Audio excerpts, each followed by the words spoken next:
Buddy, time now for the Picks panel, and joining me today, Picks and political reporter Henry Rosoff, and from Gothamist, Liz Kim. Good to see you both. Good morning.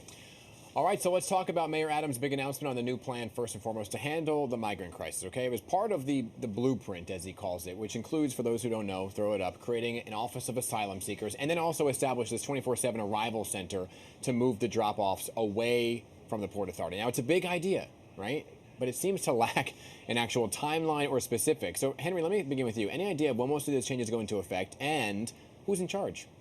Well, the mayor has a deputy mayor who is in charge, but who's going to run the day-to-day because her bailiwick is already fairly full and gets assigned to a lot of things is yet to be determined. The other big question is, where are these mysterious locations that the mayor is going to send a number of asylum seekers to, working in partnership, I should say. This is not a New York City busing program. This is, he wants to build relationships and send asylum seekers to other communities where housing may be cheaper and their skill sets may be needed. But all that's also dependent on work permits, and there's been no progress on that in Washington. Right, so to be continued on that front. But I guess the big thing here, Liz, the mayor is doing what he can, may lack specifics right now, but at the end of the day, what he really needs is money.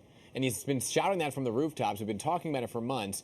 Any idea of where the city is going to get the funds it needs? Because it sounds like with this new blueprint, you're going to need more money. Right. And there's still uncertainty on that. And the mayor did once again, he used his platform to say again that he really needs the feds to step up with money. There is an $800 million pot of money for asylum seekers, but that's nationally. And, the city is only expected to get a small fraction of that. I think what he can do, though, is by arguing that this is no longer an emergency crisis, he is establishing an office that now recognizes that this is an ongoing reality. So maybe that helps him make a better case to Washington that this is something that we will need an ongoing stream of funding for going forward. And the number is $4 billion, we should mention, according to the mayor. That number keeps growing and growing and growing. And we haven't really seen great documentation for that, frankly. But I feel like it was $1 billion, then $2 billion. Now it's over $4 billion. So that's something that needs drilling down into. But it's a lot of money if the mayor's numbers are correct. Yeah, absolutely. The other big story where there was last week, there was a lot of transit news that kind of came out. We just spoke to the head of the NYPD Transit on the show, Michael Kemper, about the low crime numbers. That's a great sign that things are trending downwards there. They still have more work to do. But let's talk about the less than glowing reviews of full LIRR service at Grand Central Madison. Less than a week in, some trains already going back to Penn Station, right? Now, you knew there was going to be growing pains, but the other big headline was that, well, first off, let's talk about the LIRR for a second. We knew there's going to be growing pains. What happens next in terms of who goes where and what goes where? Or do you expect there to be more, Henry?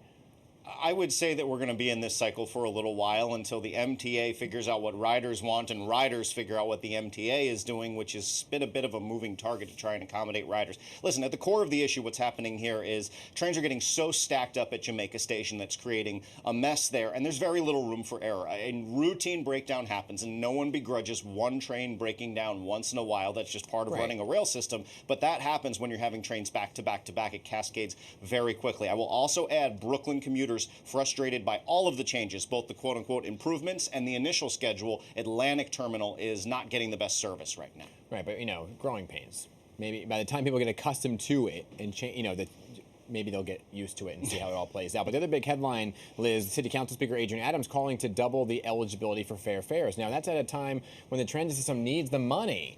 And so is it the right move? Some would say yes, some would say no.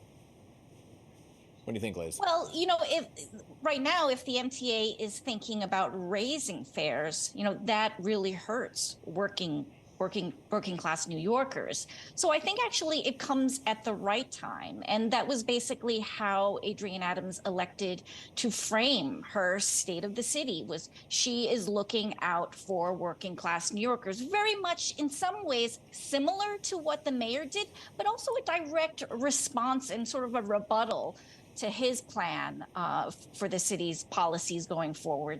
This is something that she feels should be a priority and that the city should put money into. Henry, do you have thoughts on this? I would just say that, this is a $75 million pot of money that is available for the current Fair Fares program. It's widely underutilized. I think just less than 300,000 people. Doubling the eligibility to less than, I believe, 60,000 per year in a household would make that number incredibly high. I saw an estimate that said it could be up to 1 million New Yorkers eligible. So truly transformative program if it gets funded, if it gets, off the ground. Have any of you done the journey from the escalator all the way through to the subway system? Have you done it? I have once. What'd you think? It's a long way. No, are you talking about the time-lapse video that Yes. the MTA put out to try to show how short it is, but really Yeah. they showed how long it was? Yeah. Yes, I have done that journey. Okay, I was going to say it was almost like an SNL video. All right, good to see you both. Liz, Henry, appreciate you being here. Thank you. All right, everybody, we'll be right back with a look at the week ahead.